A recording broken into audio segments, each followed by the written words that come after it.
doing? Okay. Welcome to Perspective Shift. Mike, how you doing today? I'm doing great, Frank. I That's am right. very excited for our very special guest today. Yeah, Christopher Blackwell. How you doing, man? I'm doing well. It's bright and All early, but right. I'm doing well. I'm ready. I'm Yeah. ready to go. Yeah, right. Where are you So good to joining be here. us from? Where are you joining us from today? That's so bright and early over there, Chris. I'm in Brisbane, Australia, or as they say in America, Brisbane. So Brisbane? All right. Brisbane, Australia, which is 10 hours north of Sydney. Yeah. Okay. Oh, nice. Yeah. What's the weather like right now? I don't know what it is in Fahrenheit. It would be about 22 degrees centigrade. I'd have to translate that into Fahrenheit, but it's nice. Like, it's warm. It's summer. And it gets really warm and humid here. So the morning, it's like you can go out in a t-shirt in the morning and it's walk and it's warm. Yeah. Nice. Yeah. So our winter is your summer then. Yeah, basically. Okay, I was gonna say we're starting to get nice and chilly here. You know, it's almost jacket weather here in Arizona. Yeah, it's chilly in Arizona. That's crazy. Wow. This is awesome, Chris. So for those tuning in and listening, before we actually had Mr. Blackwell on the show, Frank and I each got to participate and do a little activation with Chris. And so we're excited to kind of dive into what Chris is all about, his different healing modalities and methods that he uses and implements on a daily basis, and share those with the audience. So real quick, let's start with a little bit of background. Chris, tell us about your spiritual journey. When did you first kind of find yourself questioning, or I guess like remembering that there was a little bit more out there than the three-dimensional world that we have been taught and told about? I think my quest started quite early. I think maybe 14, 15, I was asking questions about what is this all about? Who am I? What's the purpose of being here? Is there a purpose? It wasn't necessarily, I didn't have the words then that we have, like the spiritual jargon, but it was just a natural search for, well, I always wanted to know what's the core thing that doesn't change when everything else changes. That was always the thing that I was like, what's the core thing that's not a belief system, that's beyond a belief system, that doesn't change? And so that's kind of how it started. And then there's so many stages beyond that, which I can share. Yeah. Now, what age were you at when you started doing that self-inquiry about like what never changes, what's in me that never changes? Roughly Probably in a rudimentary form about 16. Okay. Now, I'm not saying I'm not saying that I was just doing that. You know, I was still, interested in women and food and life and all this sort of thing. I wasn't just sort of sitting on a rock kind of going. But there was that strong inner pull, and it was like, so I think I got introduced to, I think it was J. Krishnamurti at 16, a book by him, and then it just sort of unfolded from there. And then I was 19 years old, I think, when things really shifted. Our family was going through a whole lot of stuff. My sister had attempted to take her life. She's alive today, thank God. I stayed with my uncle and aunt, and they had a spiritual teacher in India, and I was going through anxiety and panic attacks and all this stuff that was going on in my world. And it was a combination of like, well, what's this all about? And, the family stuff. And then that night I had a dream with this teacher. And the next morning, my uncle and aunt didn't know about the dream. They said, we want to pay for you to come to India to see this teacher with us. And that was kind of the start of the next level of the journey. Wow. All from right. there. And then there's a whole lot of other steps, of course. Do you think are you implying that your uncle also had that same dream, or no? No, sorry, that was confusing. I had the dream, and then my uncle and aunt didn't know that I had the dream, and said, we want to pay for you. I was 19 to come to India with us to see the teacher, and that teacher was in my dream the night before. And so it was all like just kind of so you didn't know about and this teacher until after you had the dream. Well, kind of like that, yeah. I knew about the teacher, but the teacher had never appeared in my dream. And then it was like, whoa, and it just like this pure love. And then the next day, they didn't know I'd had the dream, and then next thing you know, I'm trotting off to India. Talk about synchronicity. That's beautiful. Synchronicity. How long were you in India for?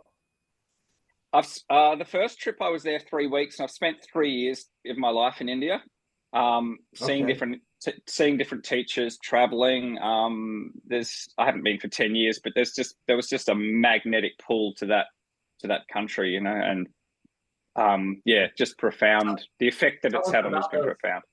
Tell us about those 3 weeks.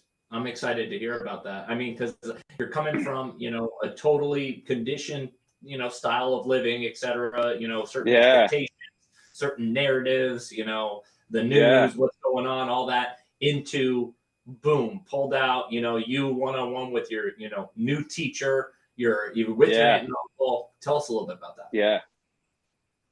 Well, the whole thing was kind of like a surreal dream in a way, you know, like I arrived at night and I was in a tuk-tuk rickshaw thing, and it was just all very magical and surreal, but I loved it. I just felt like almost like, wow, I'm home. This is cool.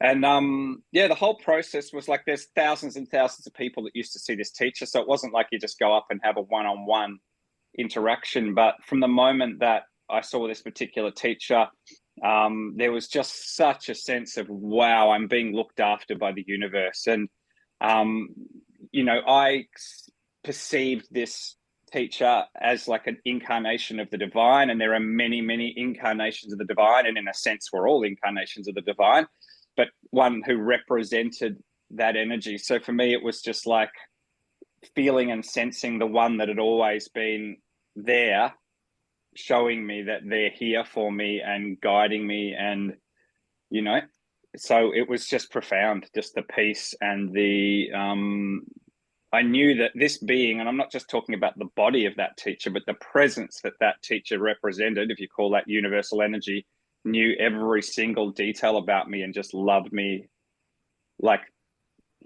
through and through. And there was just a sense of, love, I guess, and knowing.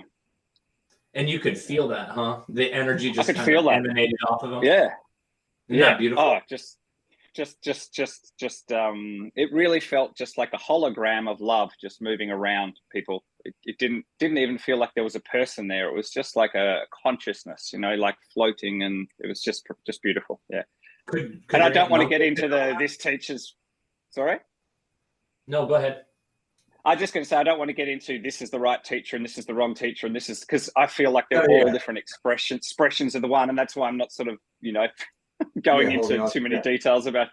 But that was just for me the right teacher, the right time, and from then I've been, as we'll get into later, guided to all sorts of different teachers and teachings as well. Yeah. Nice. Did your aunt or your aunt and uncle, could they also feel this same love, unconditional love emanating off of, you know, this teacher, or was this something you guys talked about? Absolutely. I think to some extent my uncle was dragged along by my aunt, but they could both, you know, right, you're coming. Yeah. but essentially, yeah, my aunt was a big devotee and of this teacher, and yeah, you could really, it was very hard to miss, really. It was just very, very evident.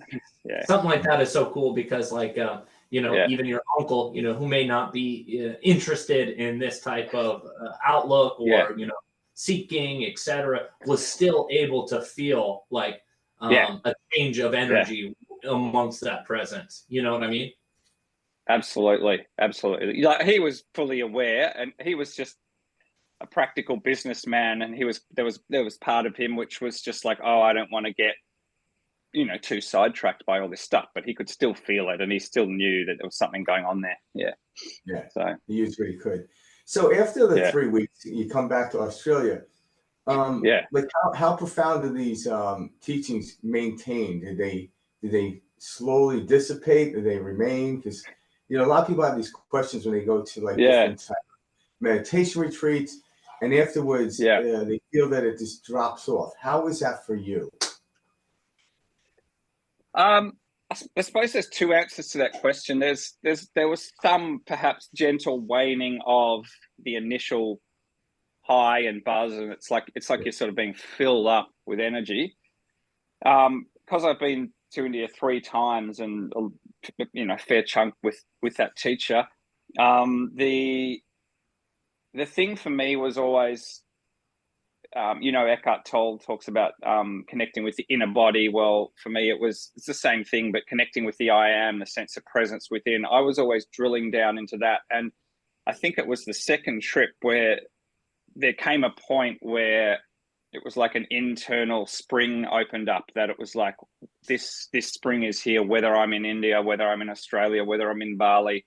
I think I spoke with you guys on the call about this, like the hum of being, the background presence. And that's always what I wanted, because I knew if I just had a belief system like that this is the right way or this is the right teacher, that wasn't going to hold, because it's just going to be, well, I'm right or I'm wrong. I wanted to know, well, what's below or beyond that, and that was always the search. So there came a time when there was that, and then of course I love being around these beautiful teachers, or even, you know, listening to Abraham or Bashar, because there's that extra vibration.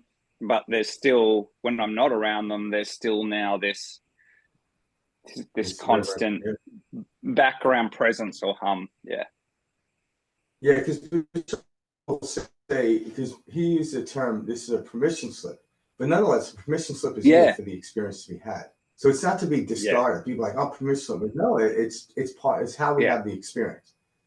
That being said, your permission slips with these different teachers and a multitude of modalities, which led you to the modality which you actually teach.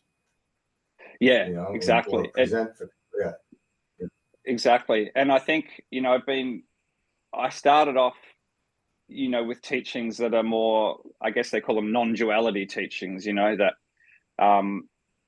you know, we are that presence and we are that, you know, unchanging. And then once, I don't know if the word established is there, but the sense of that unchanging was there, then it was like, well, I'm interested in exploring. I'm interested in, like, I'm not interested in, I want the dynamism as well. There was like a seeking for the dynamism as well. So then, you know, teachings like Bashar, Abraham. So it's like there's simultaneously a sense of nothing happening, as well as this dance of, well, you could call it the dance of Shakti, or the Shiva Shakti, where there's the still point, and then there's this, wow, you know, life is here to express and grow and expand, and I'm all about that, not just kind of like, oh, well, we're all one, and not at a mental level. I've seen a lot of people who just say that in a mental level, and then life becomes dead. And to me, it's like a river that's constantly unfolding. I like how you describe that. I think when you're seated, when you're seated in the non-duality, it makes going into the game of life beautiful. I think when you have that understanding, like a great actor knows they're acting, that's what allows them to become a great actor. Exactly. Where they didn't realize they were acting, like, holy shit, I'm Hannibal. Exactly.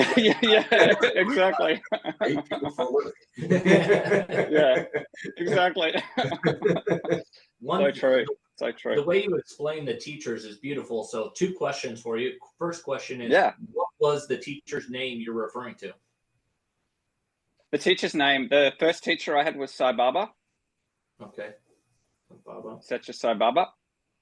Okay. And then I've been led to lots of, I guess you would say he's been my heart teacher. I mean, you know, some people might feel like Abraham is their kind of portal, you know, or Krishna or Buddha or whatever. He's been sort of my heart teacher, but then I've been led to all different kinds of teachers and teachings in India and in Australia. I had a non-dual teacher in Australia called Bob Adamson, or Sailor Bob Adamson, who's now in his 90s.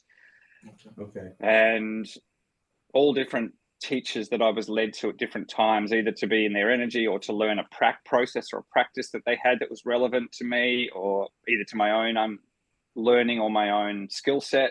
And then, so it's been quite beautiful how I've just been led to different things at different times. That's cool that you open up to that, because you absolutely are being drawn to these experiences, and that's the cool part.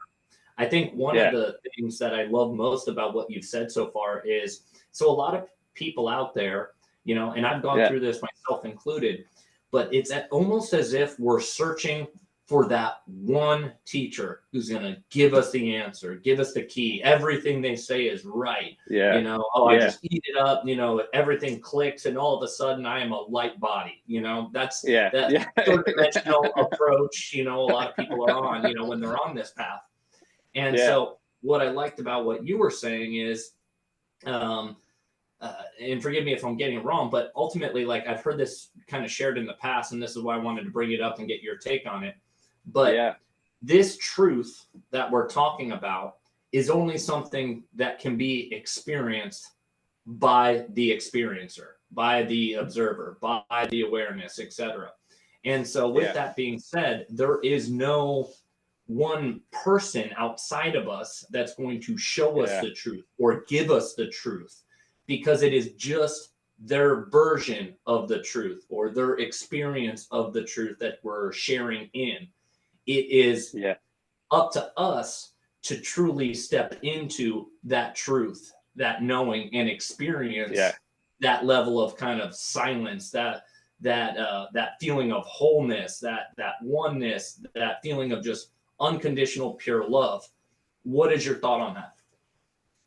Totally. I mean, it's and all of these, if they're genuine teachers, I mean, I guess even the non-genuine ones are part of the play, but that they all point back to, and the teacher I had pointed back to, you are God, you are embodiments of love, you are embodiments of God. And, you know, quite a lot of people there didn't necessarily see that, and they thought, you know, it was like his form was God and not everything else, and that's just how they experienced it. But yeah, totally, it's an inside job. And like I always talk about too, how, you know, we create our own biochemistry, you know, and a teacher can hold the space for us to rewire the chemistry. There's no doubt about that.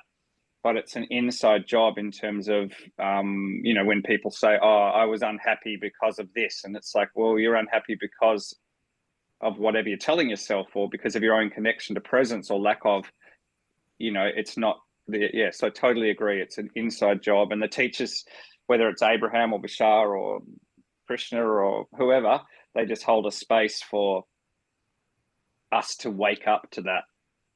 And that's kind of what like Sababa did for you, correct? Yeah, amongst other teachers, absolutely, 100%. Yeah. And what I've noticed with great teachers, such as the ones you named, especially Bashar, he'll say this a lot. When people ask him questions, he'll be like, "You're literally talking to yourself." Yeah, I am not. So it's like we give permission to actually have this conversation with others, but we are the great teacher we're looking for within the I am. Yeah. But yet in the physical world that we live in as personas, we actually like to integrate, or we like to actually play the game, or it's called a play, and to learn. So it's like, the truth is, like, that teacher is just a mere reflection of how I am. And so when everyone asks a question, they already know the answer. They just want to get it from you. You know? Yeah. It's interesting to play it at a deeper level, or is it really that deep? That's the one thing I always looked at. I'm like, it's so natural that we overlook it as that's being it, true. Frank. It is so simple that our minds are like, nope, we got to make this more complex. You know, it can't just be a mere reflection. I was been about a month ago. I did a week with Rupert Spira, and oh wow, in his session, he's like, "I am not your teacher. I'm your friend. You're asking questions, and I have a different perspective on how to perhaps answer it. But unless you understand it, when you understand it, it's you that understands it. The I am in us that gets it." So, and he goes, "So don't look at me as a teacher. Just look at me as a friend that's conveying information that you just want to hear it differently." Yeah. I was like, okay, that's beautiful. Good. So, I love that you guys are into these non-dual teachings as well as, you know, the dynamism of life. This is a rare combination, because usually it's like, I don't. It's funny you say that, though. You're right, Chris. It is often one or the other, etc. And as if it all doesn't meld together, but it is the whole. It is the one. Yeah. It's like in the non-dual scene, you know, sometimes it's like and I'm not saying that the core of the non-dual, but the way that people take it is often that, I I'm not interested in anything. Oh, it's just a flower. The flower's not real. Oh, it's just this is not real. Yeah. And that may be true at an ultimate level, but it denies the actual sweetness and the Shakti of life, you know? Exactly. So, yeah. Very well said. It's because even like, if you think about like, if you put on a VR headset and it's actually fractal of understanding what we're talking about, you put a VR headset on, you really know it's not doing anything, but you're actually having the experience. The experience is real. So we're here in this 3D or holographic universe, or in this experience, but the experience is real. What's actually happening in this illusion, because it eludes us, but I don't care about that. I actually want, I want the I am to drive the best car on the planet. Exactly. I am.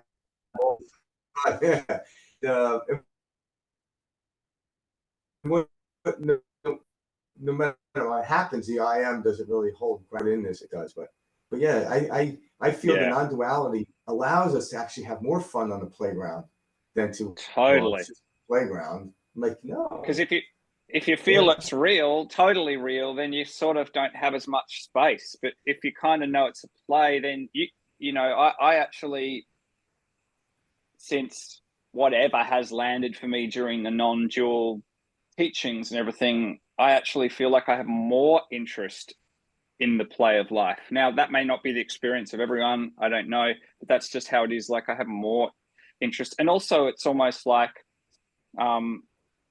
it's not like it's not like, oh, there's this background awareness and then, oh my God, then I've got to jam the world on top of it. It's one movement. Like, the way I see it, like if you play a middle C on a piano, that middle C is constantly going. You could call that the background presence, but whilst all the other notes are playing, or, they call it the unstruck sound, or the Shruti note, I think it is in Sanskrit, the sound that you don't actually hit something to create the sound.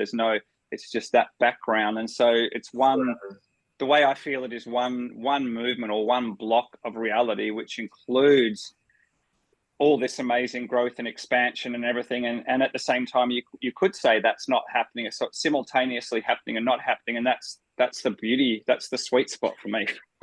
Yeah. It's kind of like the sky. The sky presents the sun, the moon, and the stars.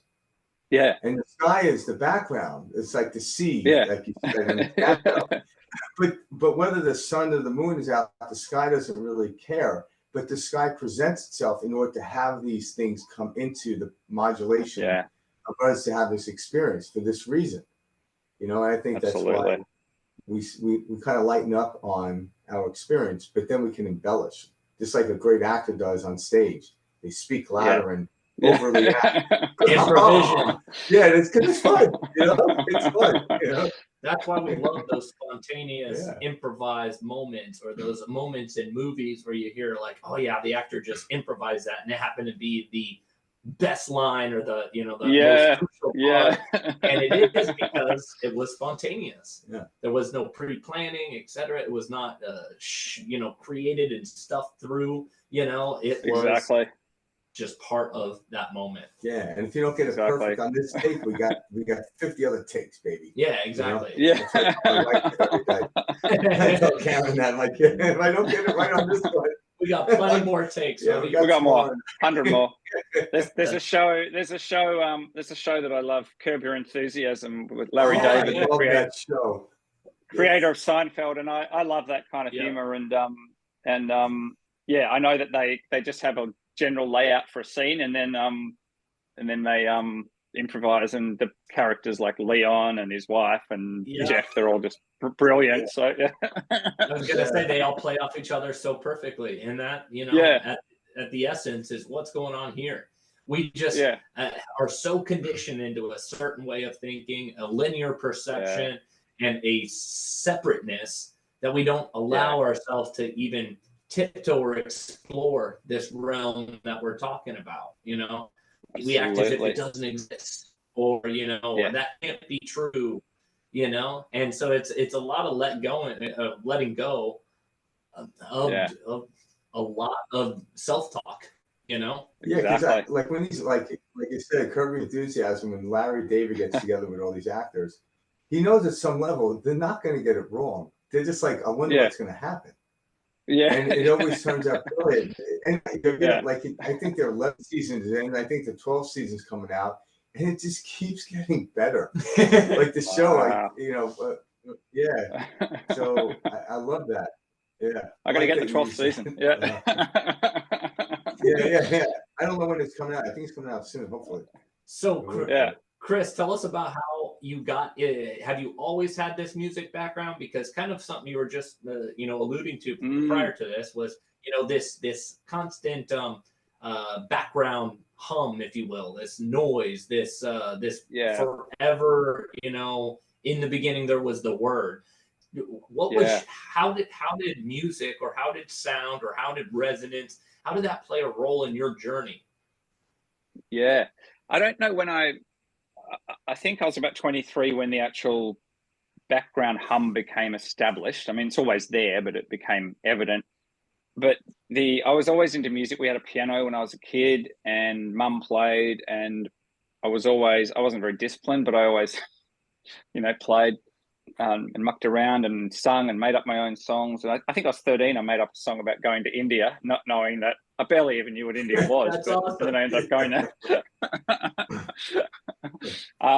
So music was always something, and sound was always something that that I was a strong point. Yeah. And just a quick question for his personal preference. What kind of music did you like growing up? Yeah. Like, what style of music? I got a tape of Simon and Garfunkel's Graceland when I was about 12 from my uncle and aunt. Oh, wow. And that was so I guess all that sort of stuff. Pink Floyd, U2, Crowded House. I liked Kate Bush, Peter Gabriel.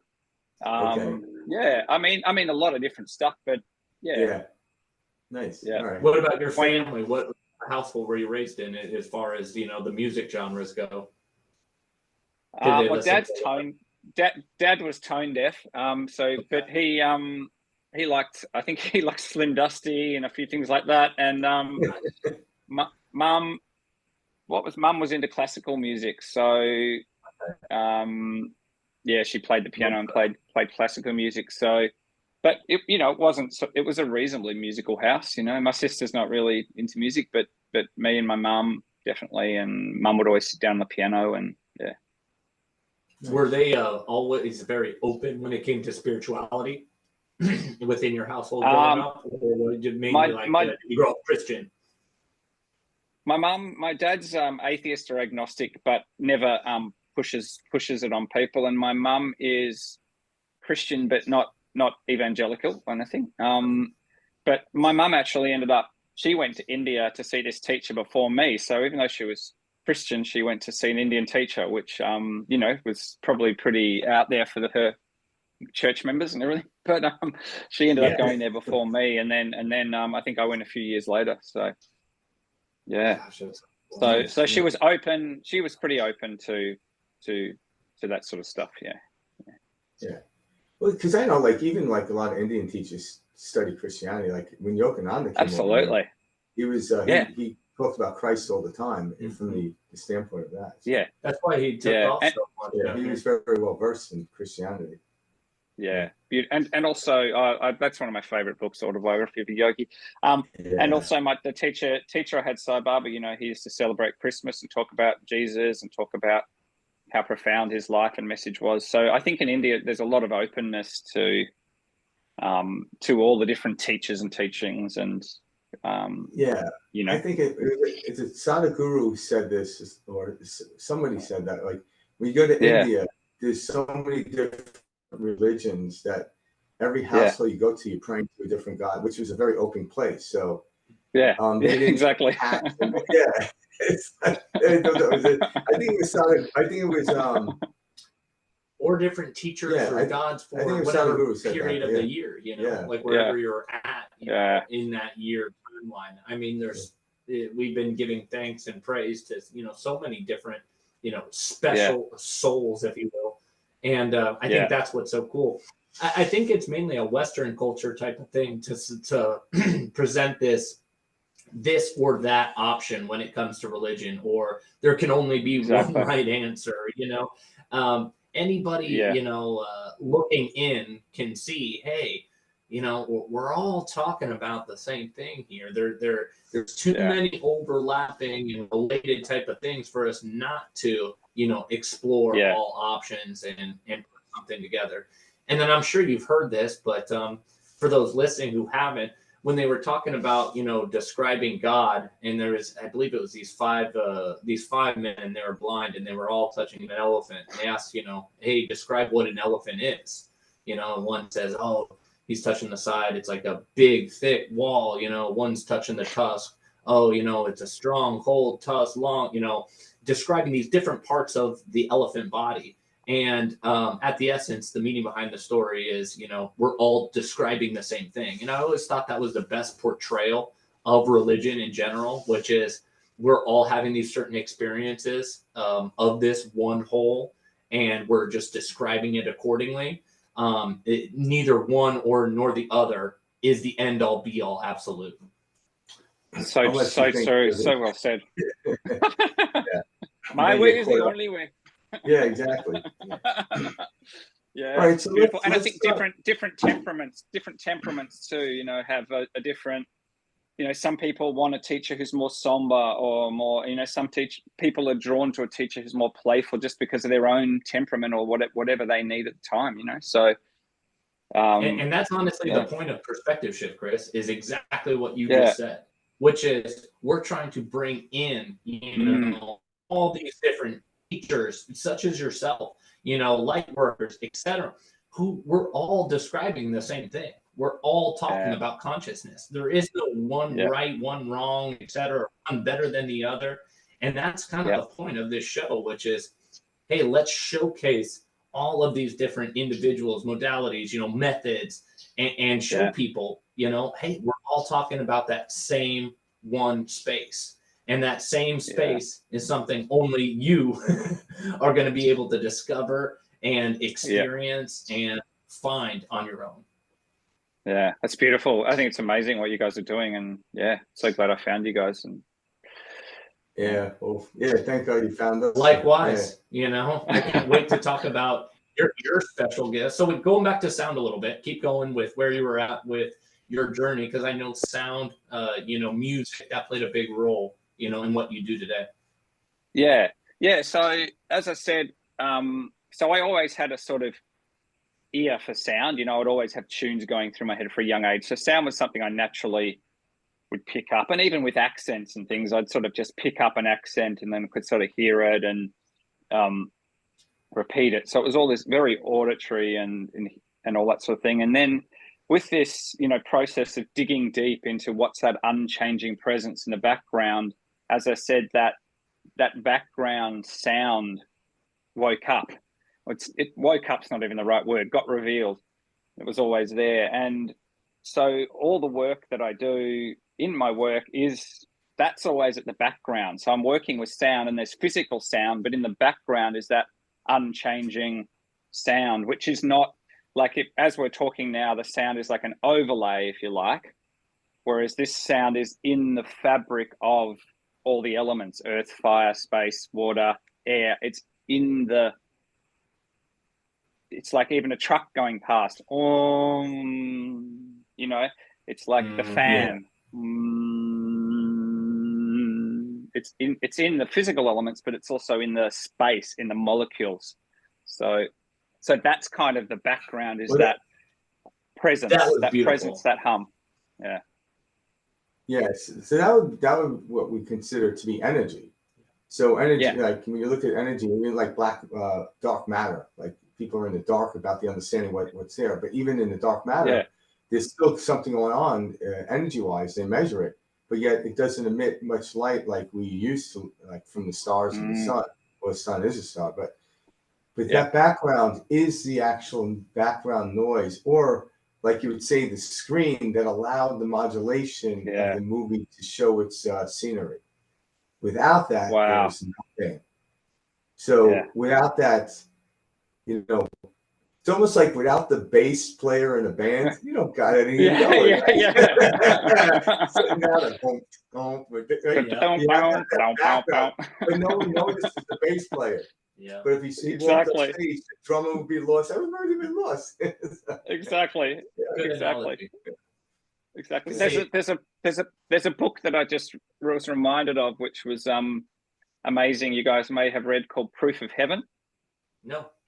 And it's an amazing book. It was by a neurologist, brain. Is it neurologist? Brain.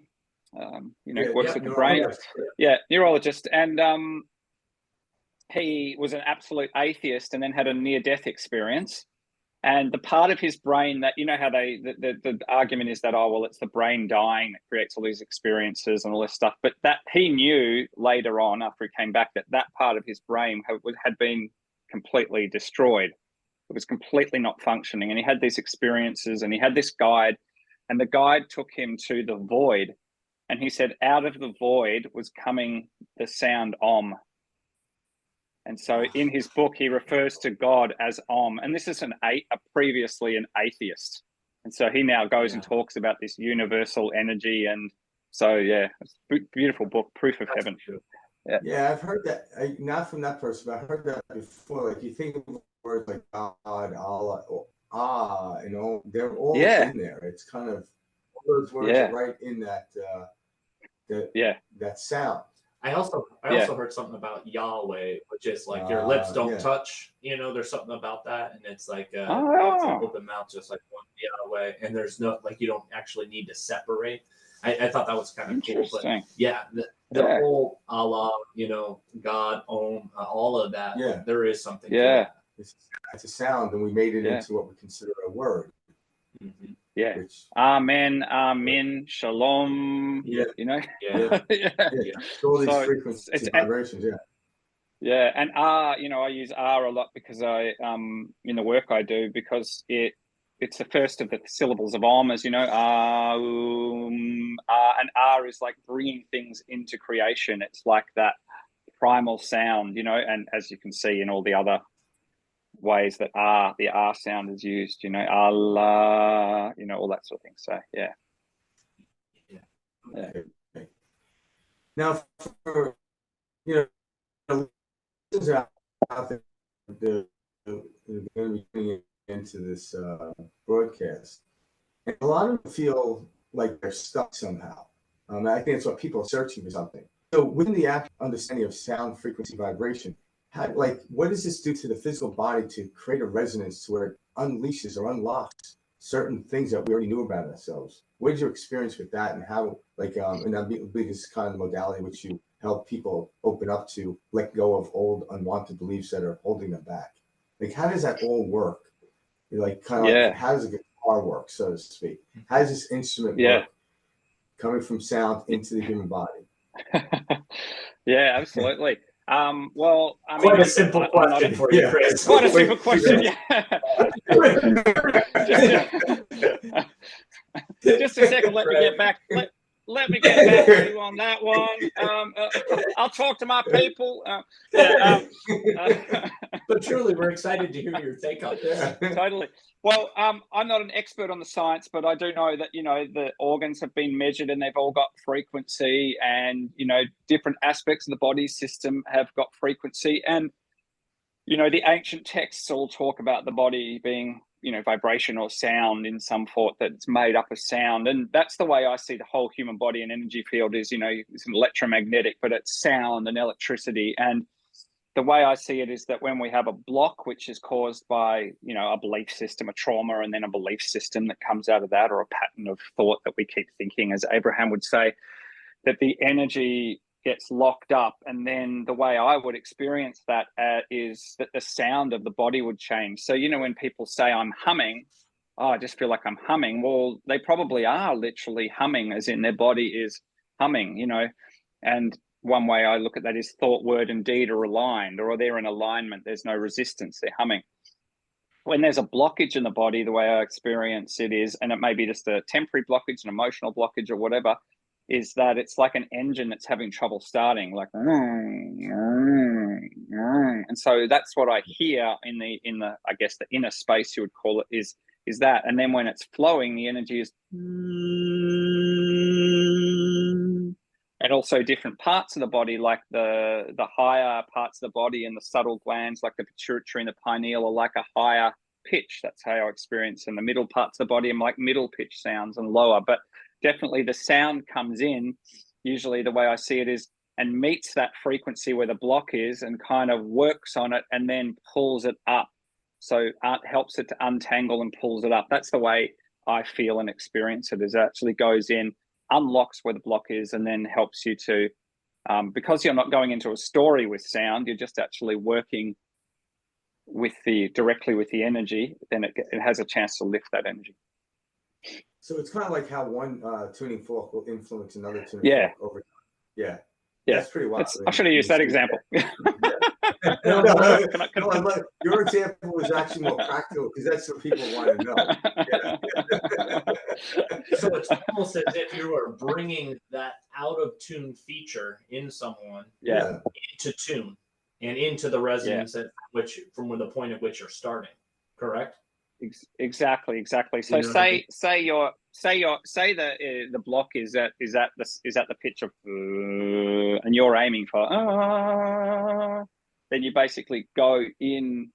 It's not a conscious process at this point, right? I'm just explaining it bit by bit, but you actually go into where that lower block is, and then I'll sort of move it up so that it can actually retune with the frequency they want to be at. You guys are frozen, by the way. We're frozen. Are we? Yeah, I don't. We can keep going, but I'm just letting you know. I was going to say on our end, we can see it, so we should be good. Oh, that's okay. That's totally cool. Totally cool. Yeah. Yeah. Audio has not cut out though, so we're good there. Perfect. It might have been the tone that froze it. Yeah, I was going to say. yeah, exactly.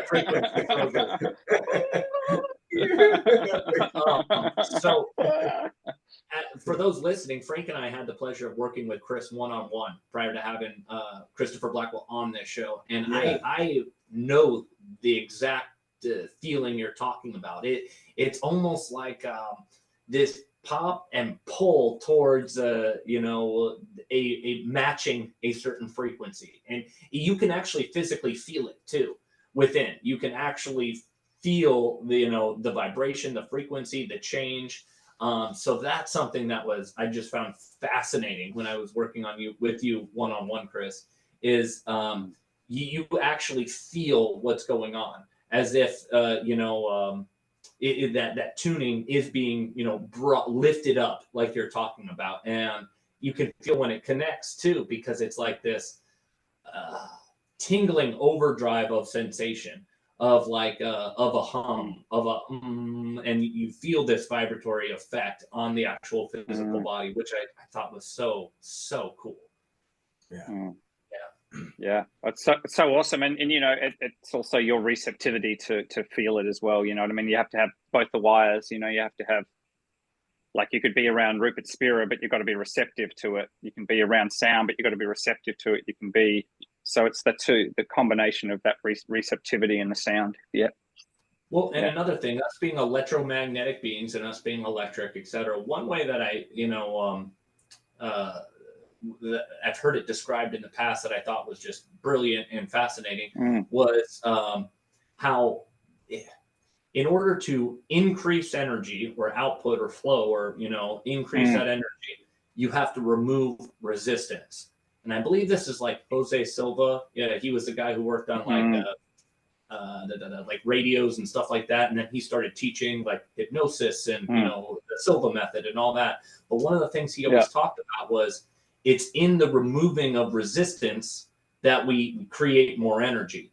And so if we have these mind blocks of, I'm unsure about this, or, this feels uncomfortable, or this is new, or anything like that, that's what we would consider resistance.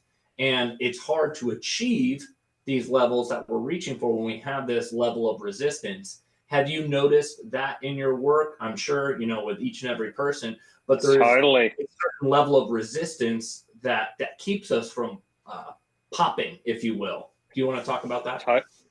Totally. Yeah. I mean, that's mainly what I'm working with people with, is their resistance based on belief systems. And then that becomes a resonance or a block of the flow of energy through their body or the prana.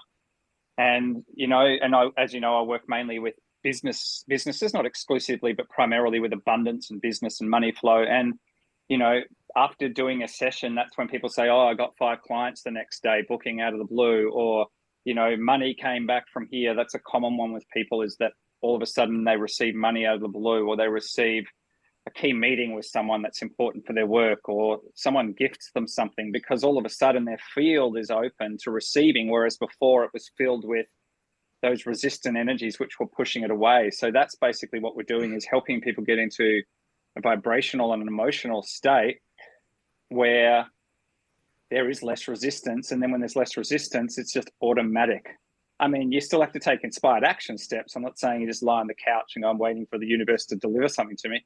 But but you're not in resistance. And then if you get guided to go into a certain shop or write an email, like I got a sense to write an email to you guys, you know, you're in that flow of energy, and there's no resistance. Whereas I might not have thought to write to you guys, or if one of my clients might not have thought to do something which shifted their career if they had those beliefs and that resistance there. Yeah, it's kind of like having a perfectly tuned guitar but not playing it. So what's the sense of having it perfectly? Yeah, exactly. So with your understanding of how this works, like I know when you were working on me, but just for the audience out there. So because a lot of times people don't know where the blockage is, but you can tell, right? You can sense it. You actually know what string is out of tune, where someone that might be, you know, be able to somewhat play the guitar but not be sophisticated enough to know why is it out of tune, what string is out of tune, so you go in and you read their energy, know exactly where to go each place. Okay. And so basically it's also that's a gift. Something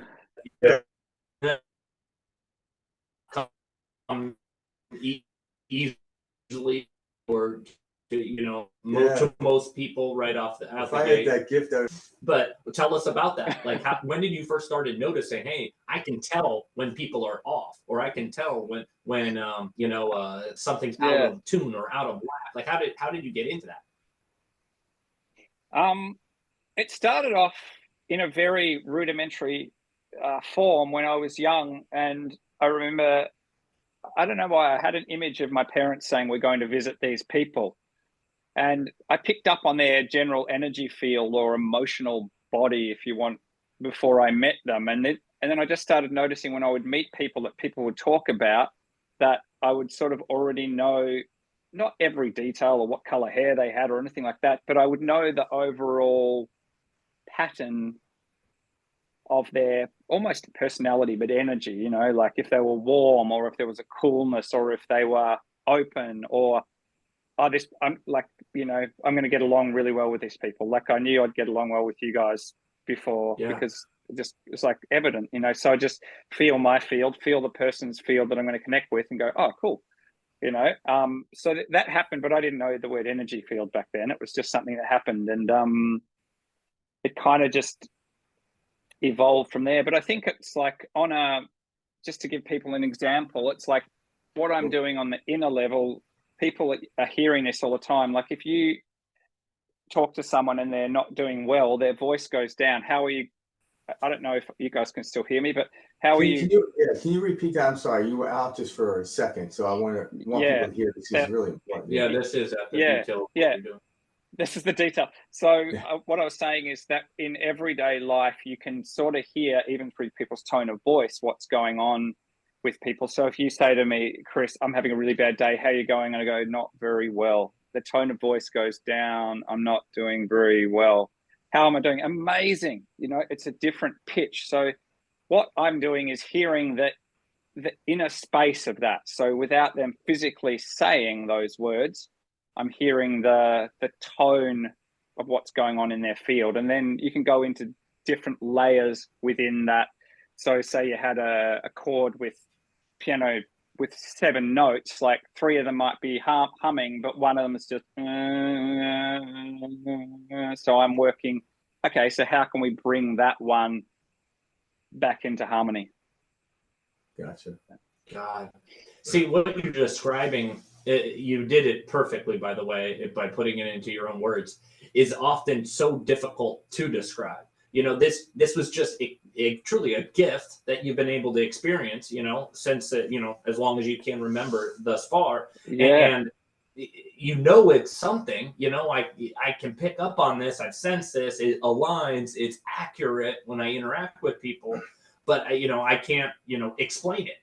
And that's really what I wanted to kind of have you, in your own words, share with the audience, because I'm sure there's a lot of people out there having similar auditory or visual. There's people who can see auras, you know, having these types of higher connections, and they don't know how to verbalize it, but they know it's accurate because of the situations they have or the experiences they have. They just don't know how to verbalize it. And so it was cool to hear you kind of express yourself in that way, which is like, hey, you know, I started interacting, you know, with my parents. I'd hear them talk about, you know, different people or situations we were going to go meet, you know, or have. And I was picking up on those prior to. And then when I was in those situations, I could connect and I could feel that.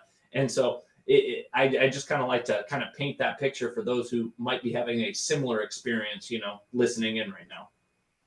Absolutely. And I think it's really super important that people also honor their own way of intuition. So their own way doesn't have to be through hearing sound. You know, their own way could be, you know, getting a feeling, getting a visual, getting a sense, you know. I've got a friend who's so intuitive, but she doesn't think she's intuitive because it doesn't express in a traditional way. But she is just so on the money with things. But because it's just effortless for her and she doesn't have a name for it, she says, oh, I don't know about intuition, you know. But it's like, really? To me, it's so obvious that she knows, but she doesn't experience it the same way I do or the same way someone else might, so she discounts it. Great point. Yeah, actually, I've met a couple of people that way. That were able to see things that other people weren't, and they discount it, you know. And I find that to be interesting because it's a gift, and it's kind of a gift you would want in your own arsenal, but nonetheless, you have a gift that is there. But I guess also too, when I run into people like that, it reminds me not to squander my gift. It reminds you, okay, don't do that. Don't be like that. You know, not to judge them, but to realize, okay, like make sure you actually understand your gift, and it becomes easy. So I think a lot of that. No, please go ahead, Chris. Oh no, sorry, I didn't mean to interrupt. I was just going to say, I think it's really, and that's one of the things I'm passionate about in my work, and I sense from you guys is something similar, is like getting people to wake up to their passion and their gift. You know, if they're good at fixing cars, for example, there's intuition and creativity in that. You know, like you know, that's not my gift. You know, it's what's going wrong? What's going wrong with the car? I don't know. I have no idea. So you know, I've got, you know, people that I know that are really great at doing bookkeeping and websites, and that's not my gift, but they go, oh, well, it's just easy. It's just easy. And I'm like, well, it's not easy for me. So it's like, whatever your gift is, you know, you guys are amazing hosts and really warm, and you've got this way of bringing everything together. So everyone's got, and whatever other gifts that I don't know about that you guys have got, but it's like everyone's got their things. So find your lane and let that flower. And then you're going to create synchronicities beyond synchronicities with people that line up with that energy. I think the biggest thing for those listening, or like the people Frank or you, Chris, are talking about, is we let trauma, we let, you know, conditioning, we let, you know, media, we let all, you know, others' opinions, or what we think other opinions people might have, really cloud, you know, us, you know, getting to enjoy and share that experience. So a lot of, you know, becoming more in tune, or, you know, embracing your gifts comes with a shedding of this old ideology, or these different opinions that were handed down to us that we are always holding on to and looking through a lens at, saying, no, this is how my world looks, when we can change those lenses, you know, by simply letting go of past trauma, pain, etc. And this is also where your modality comes into play, which is, you know, very special. And you know, that's another thing, is that, you know, the sound, it does, even on workshops where I have a lot of fun and I joke around a lot when I'm doing live, like online workshops and things. But at the same time, there is an energy pattern that's going in and breaking up the old patterns for people. So, in that process, sometimes old emotions and stuff can come up, but usually they're coming up not to just stagnate, but to release from the system. So it's not necessarily always about finding out why it happened. Sometimes that's relevant in a healing for whatever reason, but sometimes it's just allowing that pattern, that trauma pattern, to come up. But I always like to let it come up, but emphasize that they are not that pattern and that they are the free one and they are the expanded version. So it's like holding a space for, if someone's depressed, I don't go, well, snap out of it. It's like, okay, well, let's work with snap out of it. Right?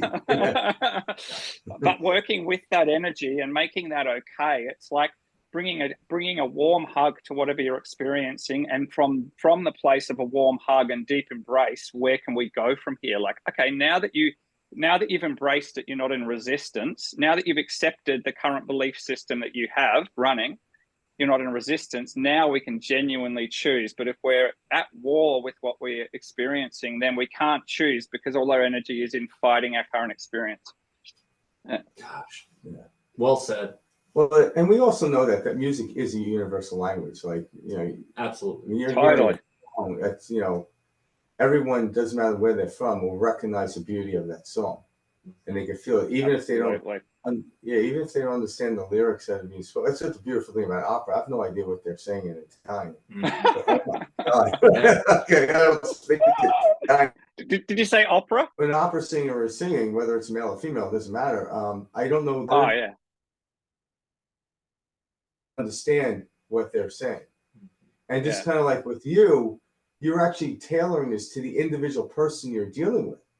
So you're singing the actual tune that they need specifically. It's almost like their field is just telling me what to. I'm not kind of going, okay, in 20 seconds I'm going to make this sound. It's just an embodied thing. It's like a few seconds before the next thing reveals, because the people's fields are shifting, and then it's like, okay, we have to clear this belief. Okay, this sound's coming in. It's a very organic process. Basically just working directly with their field. So in that sense, is very beautiful and spontaneous, and it's like a journey and a dance. That's how I experience it anyway.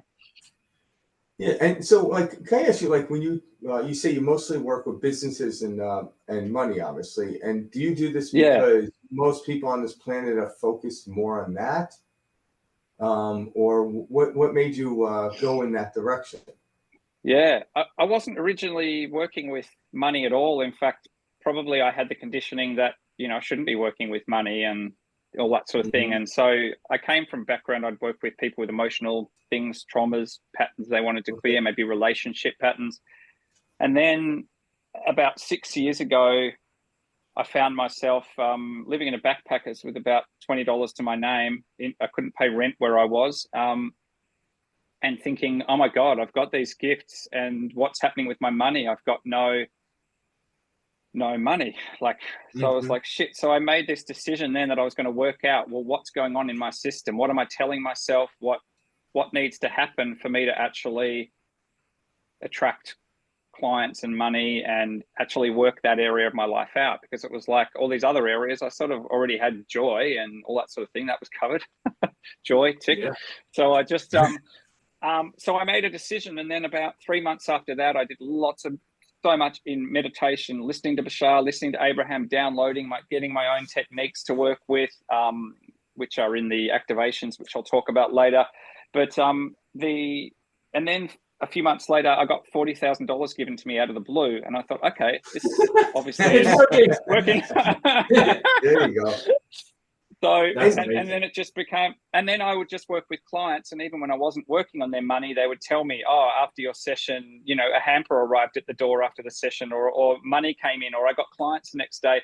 And I started realizing that, along with sexual energy, money is one of the core places where we blocked, and it represents not only money. So when I'm working with money, I'm also working on people's ability to receive, to be sweet and kind on themselves, to flow their energy through their body. So yes, I'm working with money, and it's simultaneously so much more. So I was never intended to go into that area, and then it became the area that, and it's not just money, it's helping people get connected with their passion, connected with their energy, connected with what lights them up. And as they do that, and the money and the clients and the business and the synchronicities flow in. True abundance. Yeah, because there is something about that. That's why I brought up the money thing. A lot of people, like in the spiritual realm, will sometimes not even talk about it. But I realized you could take one point of somebody that's having a problem, and usually it is money or health, and you can eradicate that. Everything else falls into place. Yeah, and like every aspect of your life, even their spirituality falls into place. But then it's realized, okay, what was it? Was it the money that made me happy? Like, no, the happiness, the resonance actually showed you where the money was. So like when you got that $40,000 at some level, you probably knew it was already there. You just couldn't get to it because you had a wall between you and that money, and the resonance that you did to dissolve the wall. I'm like, oh, it was there all along. It was already there on an energy level. Yeah. Absolutely. Yeah. Absolutely. And I've had, like, or two or three that come to mind, female clients that I've worked with around their business and their money flow. And they've also ended up meeting their life partners afterwards. And I do work with people with that aspect when they want as well, but I wasn't directly focused on that. But through the process of them being able to let in that, then they were able to let in all these other things that were sort of, sitting in the too hard basket or had a wall behind them. Yeah, because obviously when you release that unwanted belief, money doesn't flow in, everything flows in. But it's people are mostly, and I get it, mostly focused on money on this planet. So it's an easier way to people like, oh, okay, open up to that. And it's also, I've come from, it's shifting, but working with the energy healing side of things, where a lot of people, including myself, clearly based on the backpacker incident of 1963. So a lot of people in the that do spiritual healing or that sort of thing have belief systems around money which are not serving them, so that they don't deserve money, or that money is evil, or that they have to just give a 5-hour session and receive a cake in exchange, there's nothing wrong with that if it's coming from the heart and it's genuine. But it's like I'm actually been helping those people as well to shift that energy so they can actually start attracting.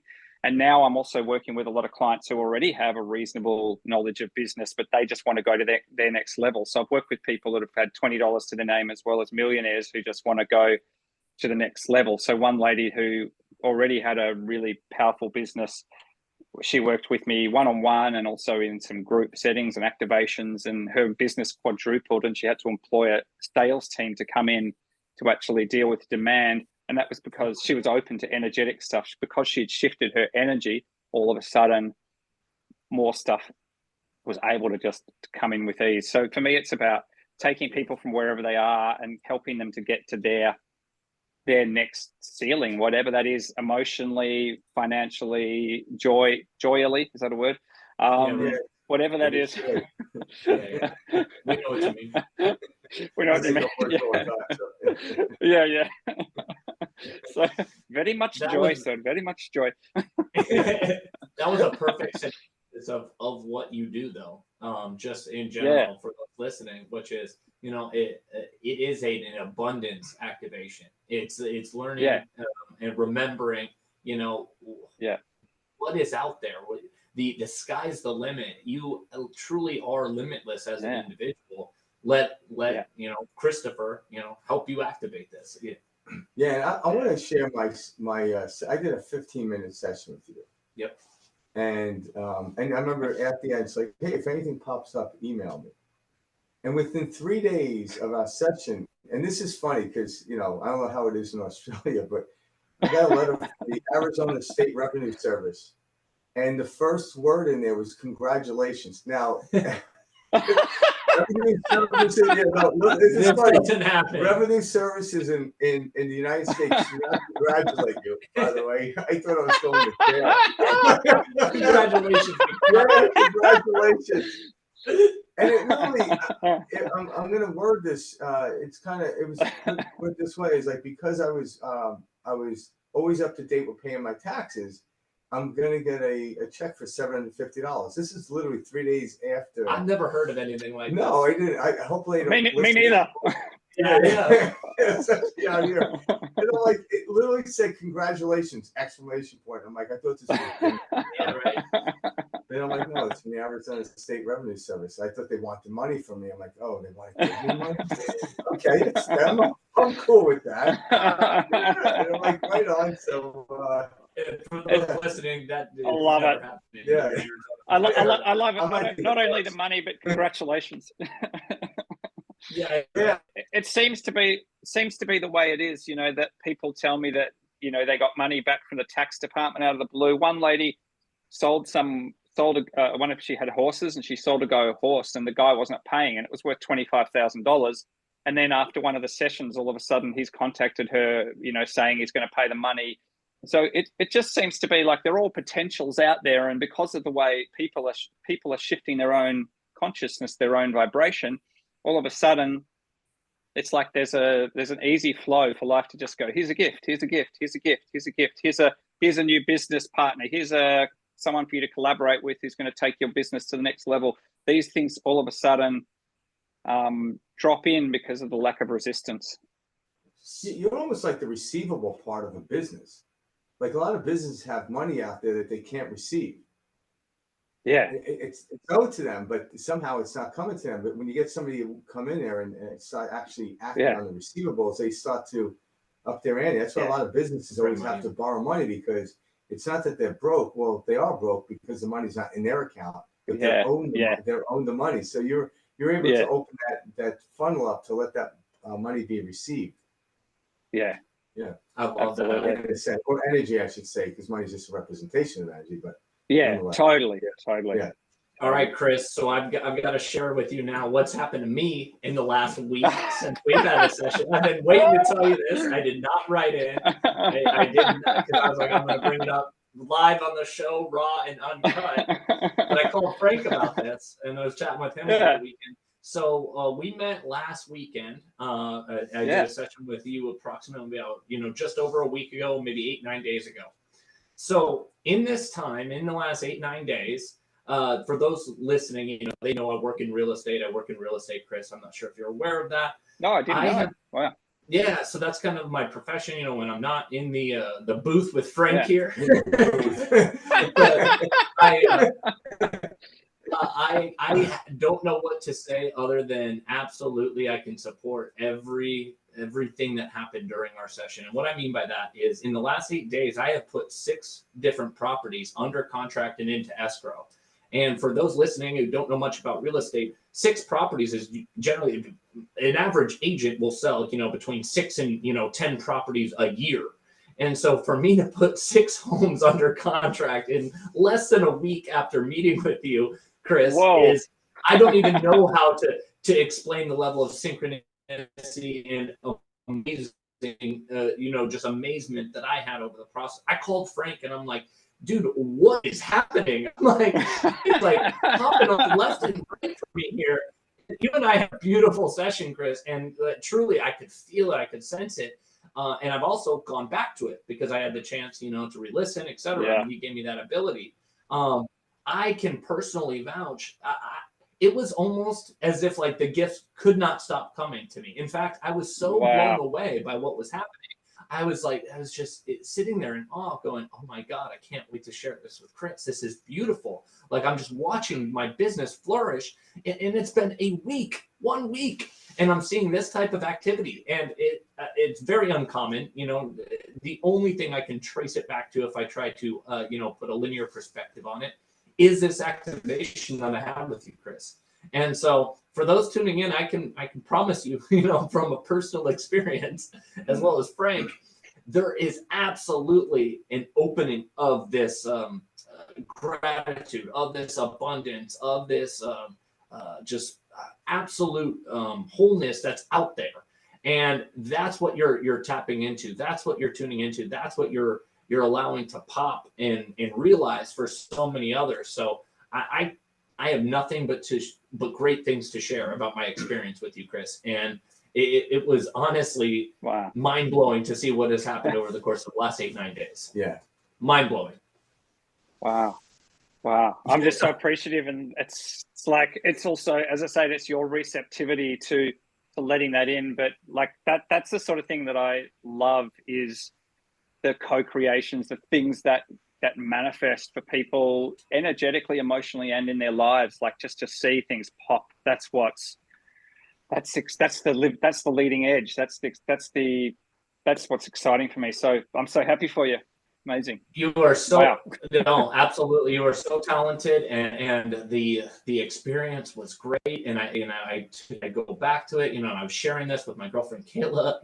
Talking with her about it, and I was like, I can't wait to book you a session with Chris. Like I truly can't. I want to, allow these gifts, this abundance to flow. And there's just something about letting your guard down, embracing this perspective, if you will, embracing this idea of, gratitude, abundance, wealth, appearing in your life that generates this. And it's funny because a lot of us, come from this point of view of, you work this to make this and do all of that. And what it really is it's just simply a story that we're telling ourselves. And our life, is manifesting this story. We are manifesting whether we agree to it or not. And what I mean by that is whatever way you're looking at something, you will find it, So if you believe, the world is out to get you and that you'll never make $1 and you'll never be worth anything, you are correct. And that's because that's how this reflection and mirror works. And so if you are, conversely looking at it from the point of, I wonder what abundance, what greatness is about to come. I wonder, and you leave this open field of possibilities out there. Yeah. You get so surprised at what jumps in or what opportunities open up to you. And I think that is really what was so cool about your work, Chris. Wow. Oh, I'm so happy to hear. It's just, it's awesome. Yeah. So, it probably never gets old for you, right? It's probably what? It probably never gets old for you when you hear this from people that you helped. Yeah. No. That's the best part. I love it. That's the best part. It's like the wires connecting and seeing the joy and the shifts for people. And, that's, and happening I love that. In ways you never could imagine too, Chris. Exactly. So even I've got to say, even myself, we, because I've just got these activations ready that I've been downloading for the last 5 years, and they've just, ready in the last few days, basically, and they're up and but they've been something I've been working on for the last 6 months, and I've received the information from them for 5 years. But one of the activations is called synchronicity, and I just said to my housemate, hey, we should play, because sometimes I'm working on them, so I'm sort of focusing on working on them and not listening to them. But I said, we should play this every day and just explore, what happens. It's like use your own thing, rather than and 3 days later, our friend Corinne, and shout out to Corinne because she actually introduced me to you guys, which I'm really happy about. Thank you, Corinne. So Corinne is the person I mentioned who's so intuitive. She's so intuitive. She doesn't know it, but she's so intuitive. And she's been listening to your show and just loves it. So she'll be happy for the shout out. And so we played these synchronicity affirmation activations for 3 days, and then Corinne came around for dinner, and Corinne goes, "I've got a gift for you guys." So she gets this rolled up thing of money and says, "This is $200 for you guys." Then she goes, "And I've got another gift," and she brings out this little piece of paper, which is a gift to a $500 stay at a hotel for me and my housemate. And I'm like, it was a small thing, but it was just like, we've been playing it for 3 days. And this is the sort of thing when you're open that happens for people. And it, and sometimes it's, 30 grand, and sometimes it's, something that arrives at the door, and sometimes it's people's business multiplying and going to millions of dollars. Whatever's happening for you, it just brings things in. And I can't say that there's a cookie cutter thing that will happen for people, because it's different depending on what they've asked for and what's happening in their field and how much they let in, but it's an amplifier. Yeah. Well, I think when we think we know what's supposed to come, that actually creates the block in us. That's resistance. Because we think we know what we need or whatever, we don't. But we actually lift, because what you're doing is like, the way you do your sounds, it's almost like the horns of Jericho, and it just broke down the wall. Yeah.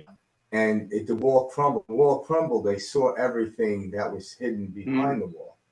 So when you do that, you're breaking these walls down, and then it's like, wow, I didn't even know that was there. But through the anticipation, I think I know what's behind there. Why look? I know it's there. Why bother? And this is how I, years ago, used to live my life and be trapped in this thing. But there was always something in me saying, no, break that wall down. Why? I know it's there. Who cares? And you had subconscious belief that was too scared to even look at it. And then when you knock it down, it's like, damn, it's pretty nice. Yeah. Very true. And it's a surprise. Yeah, it's a surprise. Like, again, the $750 is not a big deal, but it was how it came. And it was the symbolism with the words. It wasn't the I've received a lot more money than that, but it was such an amazing amount of money for just a random gift. It was just the way that you wrapped all the money up beautifully in a little spiral, and then it was the whole interaction that was, it was like, okay, wow, this is the gift. Free thing flowing in. Yeah.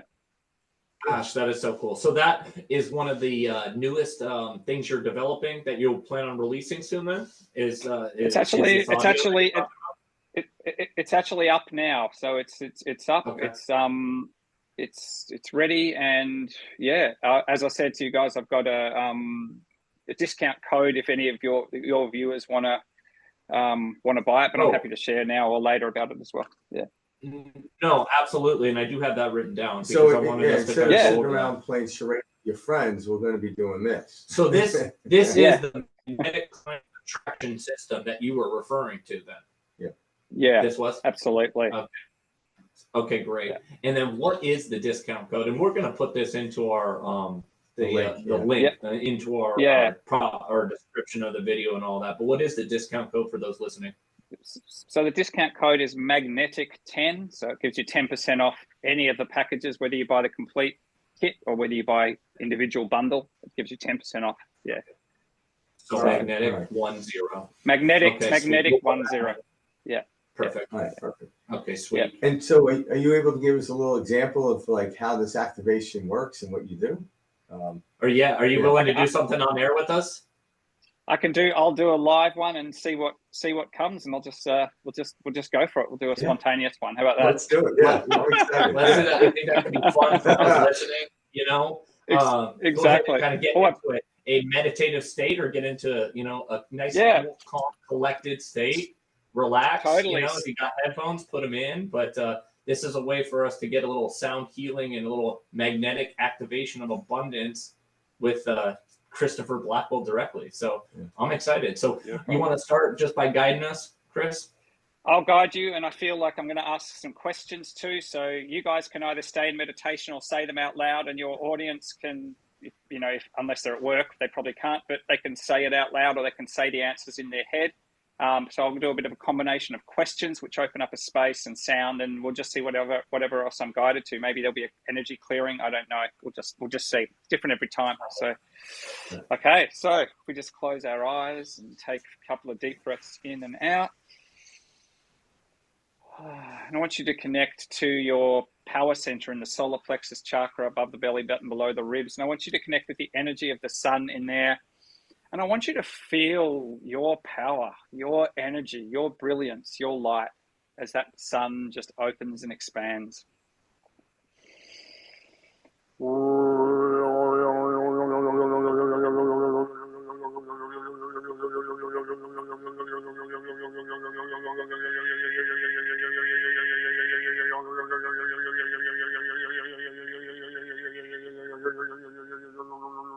You're multidimensional beings simultaneously existing on multiple planes. Open up your field to experience more of yourself. Deep breath in and out.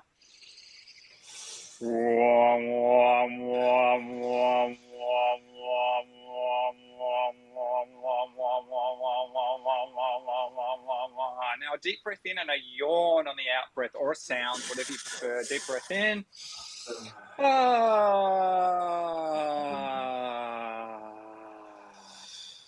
Really good way to just relax the nervous system is yawning or just breathing out like that. Okay, so going to get everyone to rub their hands together now. This just connects the right and the left brain. So just rub your hands together.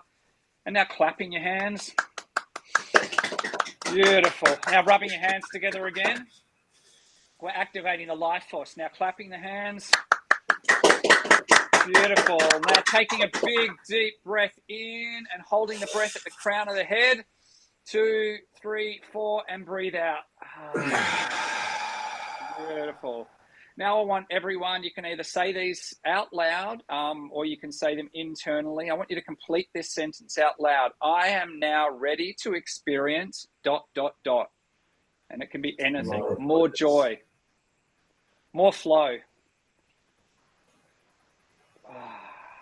more light, more money flow, more clients, more joy. Just put it in. You can even add more than one thing. Putting it in, we're creating an energy field of possibility here, quantum field. So let's just keep adding some things, and maybe Frank and Mike will also add some things into the mix. I'm ready to experience more.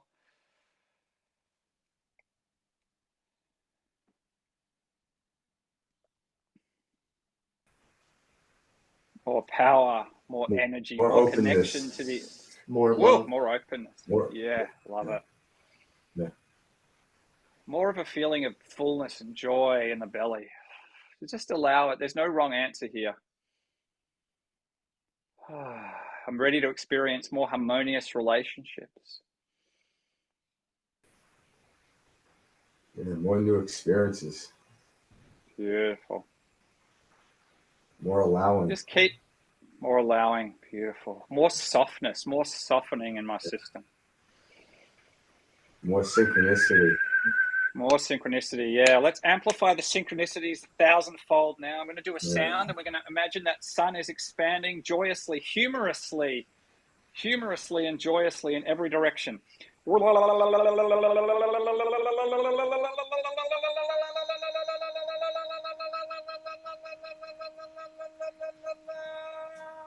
can have it all. You can receive it all. You can be it all. You can be at the still point and receive everything. Deep breath in and out. And out. Okay, put your attention on the soles of your feet and connect to the frequency, the resonance of the earth. If you like the Schumann resonance, you don't have to logically know what that is, but just connect with the hum, the frequency of the earth. And we're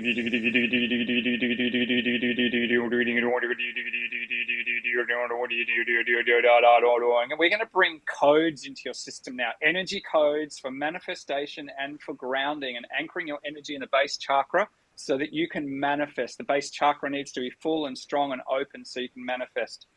Beautiful.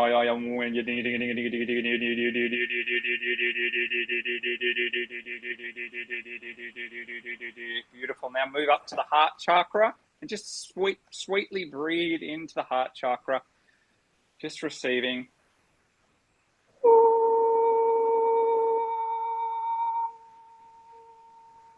Now I'm going to bring through some sound codes for receiving money.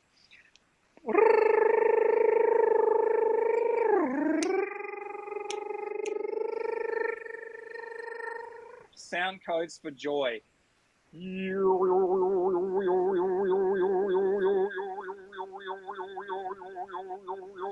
Sound codes for feeling safe in your body, safe connected to your multidimensionality and safe in your body.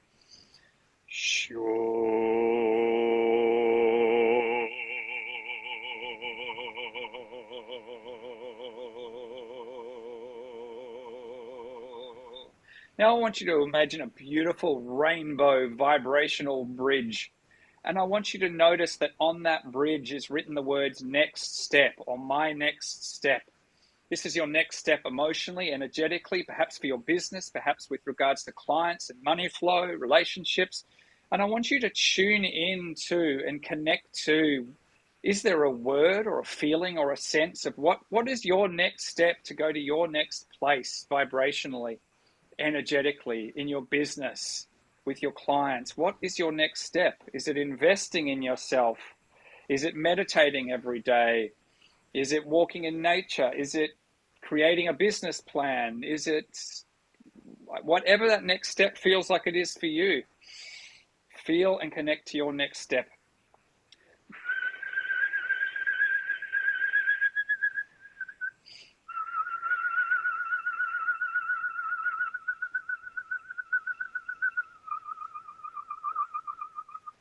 Just complete this sentence either out loud or in your head. I'm willing to take that next step now.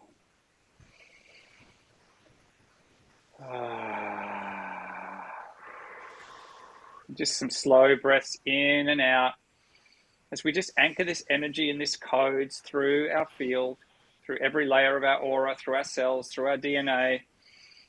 And just know that whatever you've experienced or created or perceived in your life, this is only the start. This is just the first step of billions of possibilities. No matter how great it is now, or even if you're struggling now, it's going to move to a place of greater ease and expansion. If you're already flying or at a good place, it's going to go to a new level, a new possibility. So just feel that. And I want you to anchor the feeling of that in your spinal column, even shifting your body to align with the feeling of this next step.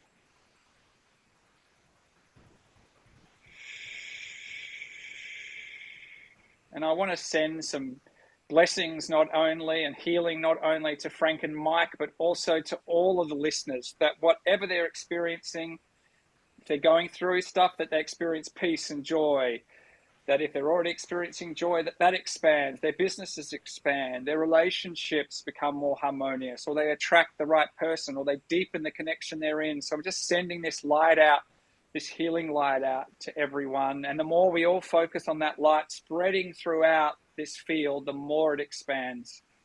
When two or more gather in the name of the I am, of that presence, the energy expands.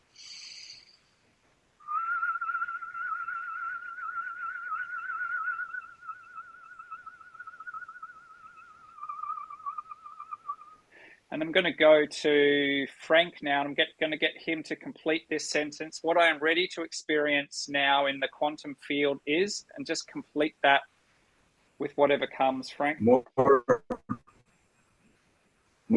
abundance. More abundance. Love it. And if you could feel that in your body and field and expand that out so it's moving out through the field and through and connecting to all your listeners or anyone in your life that you want that to connect to. And Mike, I'll ask you the same question. I'm ready to experience in my field, ... More self-knowing. More self-knowing, beautiful. So let's expand that feeling of self-knowing. Beautiful, beautiful, beautiful. I'm just going to complete with bringing through some light codes. So all we just have to do is just allow this to come through. It might come through into the heart or the crown, wherever it is for you.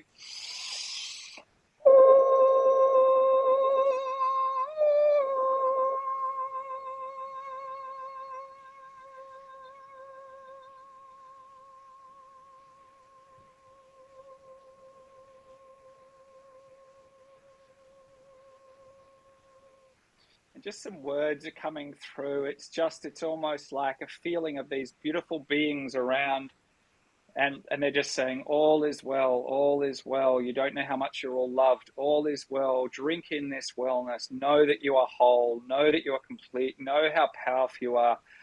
Know that you're here as creator beings. Know what's possible. Know that you can have anything. Know that you can shift any belief system, and just receive that knowing, that blessing into your body like a capsule, like you're dropping an aspirin into water and it's just dissolving through your field. You are so safe, you are so loved, you are so beyond deserving. And this activation is complete. Just take about 30 seconds to a minute. We might just sit just for 30 seconds to a minute, just allowing it to anchor. when we've worked with sound like this, the sound continues to reverberate well after the physical sound is made. So it reverberates through our cells. It reverberates off the walls of the room you're living in. It's like sound and resound. So it's just echoing through the system, balancing, integrating.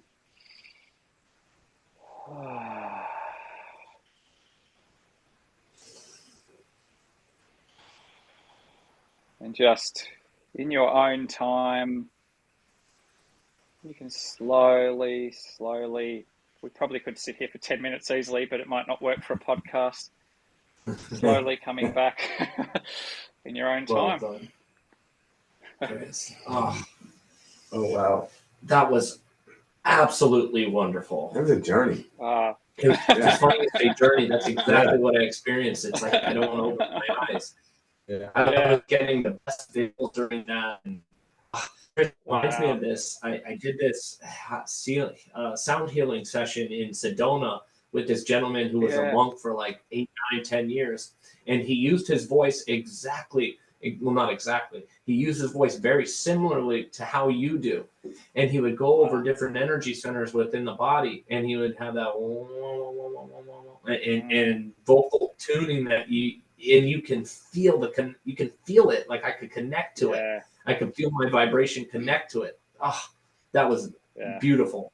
Yeah, it was. I feel like my body's tuned right now. Yeah. Even more so than it was before. And, I'm fortunate where I feel good most of the time. Yeah. But that was just like, it was like taking up like to another level of tuning. It is. Yeah. Thank you for that. That was a gift. That was beautiful. I'm sure those listening can also that too. Their connection. Yeah. I said to Corinne that I said to Corinne that it was so cool meeting you guys. Like I had a feeling, but it was just like, when I was working with you guys, there was no heavy resistance. So it felt like more like play. It was just like, we're just, there's no, and I'm finding that more and more that there's more people coming that are just ready. Well, they're already feeling good and they're ready to pop and it's just play. Getting just that same vibratory sensation out I love that feeling. Now I can feel it all through my body. Wow. Are we frozen? Love it. Yeah. You're frozen. Yeah. Yeah. All right. No worries. We're still picking up your audio. So we didn't have we didn't have any audio issues. So thankfully nothing during that session or activation. Beautiful. Gosh. So Chris, can people book with you all over the world then? It sounds like Frank and I, we can do sessions with you over Zoom. Yeah. Yeah, absolutely. They can book, and so there's 2 ways they can work. They can go to the to check out the activations, and they're all online, and they just download them directly, so that they've got them there.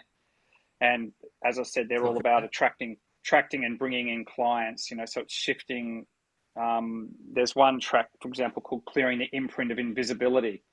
And so it's like a lot of people feel like they've got these amazing gifts, but where are the people? And it's clearing that so that you actually light up and show up in the field. And there's so many more, attracting leads, attracting endorsements, accelerating this. And there's an embodiment process where we get really into our bodies, we shake, we make sound, all that stuff. So that's one avenue. And the other avenue is that, which they can do in conjunction with that or separate, is that they can reach out and work with me one-on-one.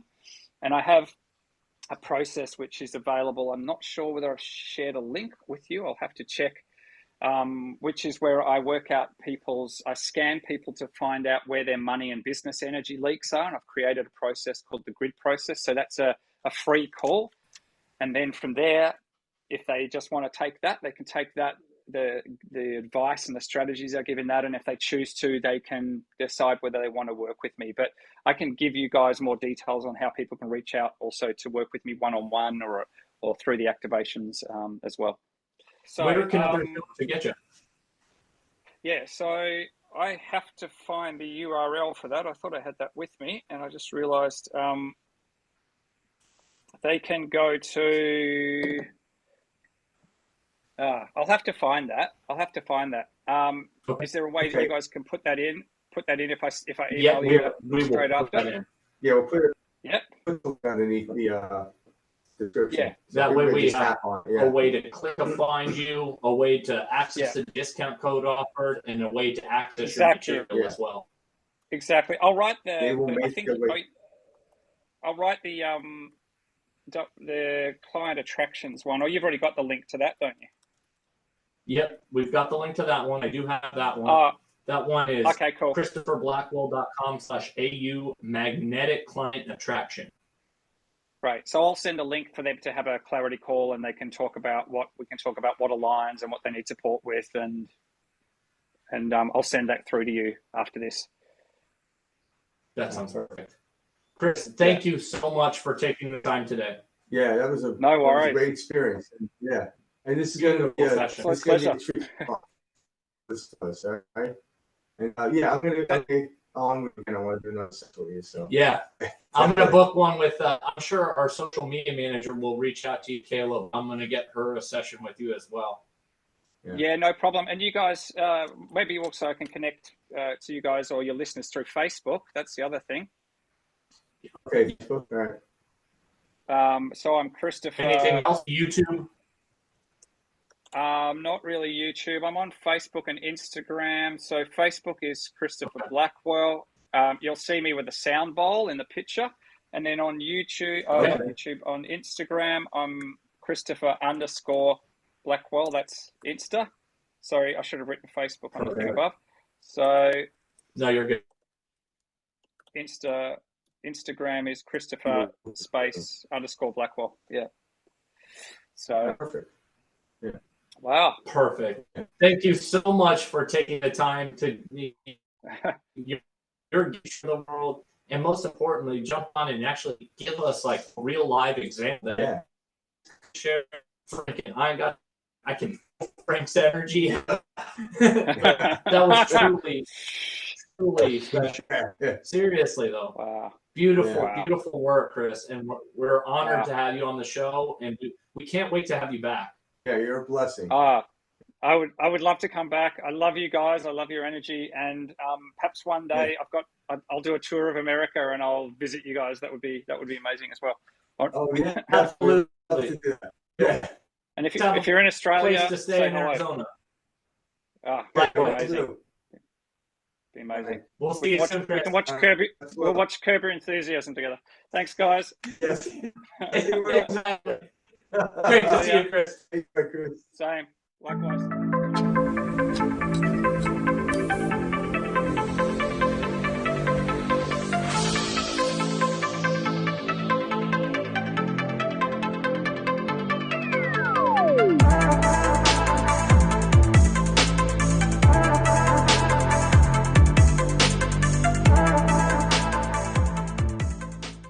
Perspective Shift is brought to you by fdailycoaching.com.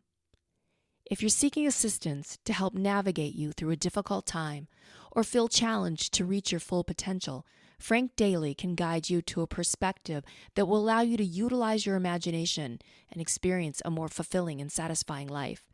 Frank has been working with people for over 20 years as a coach, helping them understand the power they have to transform their lives.